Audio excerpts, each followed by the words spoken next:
Ayeto and Nigeria Ajib, now Owando All Coys, have called out host communities for individually and collectively sabotaging efforts of all Coys to minimize incidences of spillages in their area. According to the Coys, their operations, covering largely onshore and marshy area, are easily accessible to vandals whose activities result in spillage and pollution of the environment, as all spills are swiftly spread by the strong underwater currents. These set the tone for deliberation as the House of Representatives continued its investigative hearing on oil theft and pipeline vandalism and its effects on the environment in all producing states on Tuesday.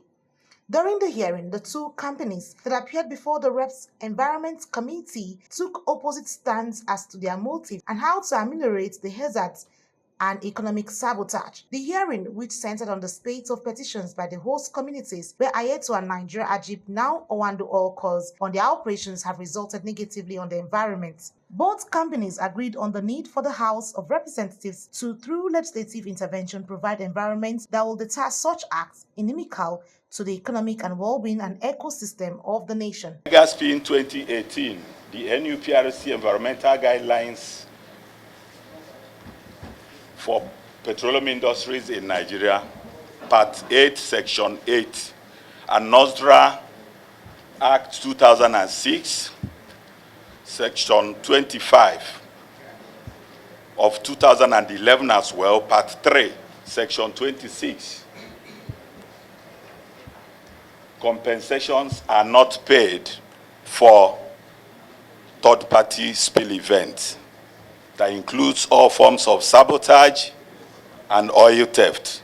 And in this case, the three events in reference were all caused by oil theft that lost control and spilled oil into the environment.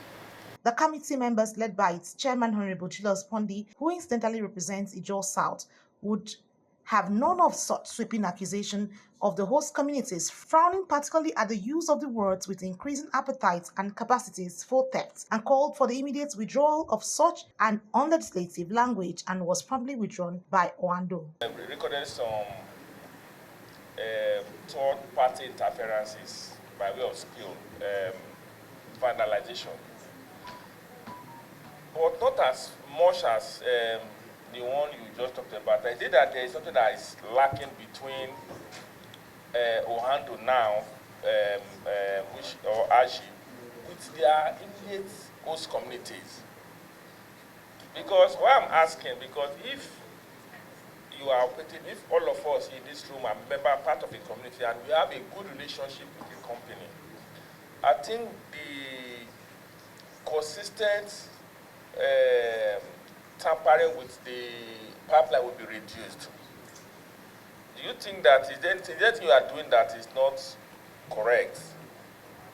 Because if you are alleging that the community people that are finalizing the pipes, then the thing that you are doing that is not 100% correct. Your submissions were well understood, and I'm not here to exonerate my constituents. The words you used on my constituents, in fact, were not pretty okay at all. They were not parliamentary. Appetite to steal. In fact, among all the states, Southern Niger is where oil theft is very high, and the rest. Let me tell you, Owando, by the grace of God, at least I did my youth service in Shell, and I was opportune to go to Cartoon Channel 1, 2, and did some works there. And I know the politics of the oil companies. Ayeto on its part noted the importance of a cordial working relationship between all companies and their host communities, but noted that when vested interest starts to creep in, then interest starts to clash. The clean up of the impacted area is yet to be carried out, contrary to his own presentation, so that when we go on oversight, you will not say I was seated there and I agreed with him. That is the point I'm making. Meanwhile, the committee had earlier reiterated its resolve to get to the root cause of environmental degradation and pollution caused by oil companies' operations. Towards this end, the committee had arranged an oversight visit to the operation site of Owando in Delta State to ascertain claims of having cleaned up the effects of the recent May 2024 oil spillage in some of their fields. Annie T. Patrick, Core TV News, Abuja.